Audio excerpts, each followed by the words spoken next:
नाज़रीन, मैं इस वक़्त मौजूद हूँ डिस्ट्रिक्ट सेंट्रल के एक थाने के अंदर और ये थाना है गबोल पीएस गबोल टाउन।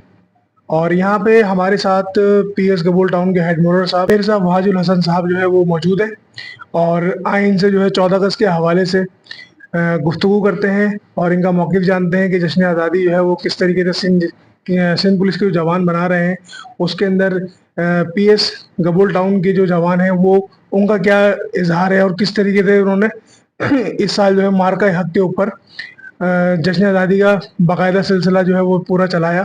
और इस वक़्त जो एक बहुत अहम मौज़ू है, वो है हवाई फायरिंग, उसके ऊपर भी इनका मौक़िफ़ जानेंगे। अस्सलाम वालेकुम।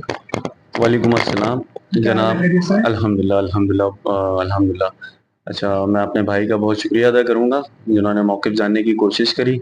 जबकि सबसे पहले मैं अपनी कौम को, अपने लोगों को जश्न आज़ादी की मुबारकबाद पेश करता हूँ और मज़ीद ये कि तमाम पाकिस्तानी बिलख़ुसूस जो है हमारे ऐसे नौजवान नस्ल जो इस वक्त जो है 14 अगस्त को बड़े जोश व जज्बे के साथ मनाते हैं।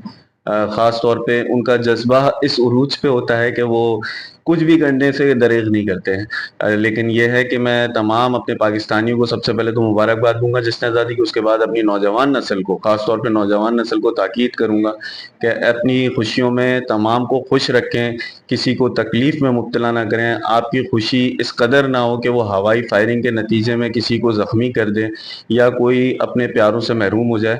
हमारे मुल्क पाकिस्तान की हिफाज़त और इसकी तरक्की की ज़िम्मेदारी तमाम हमारी नौजवान नस्ल है। तो आप लोगों ने ख़ास तौर पे इन चीज़ों का ख़्याल रखना है कि हमारी कौम को हमारी खुशी में नुकसान ना हो, इसका फ़ायदा हो। बहुत शुक्रिया।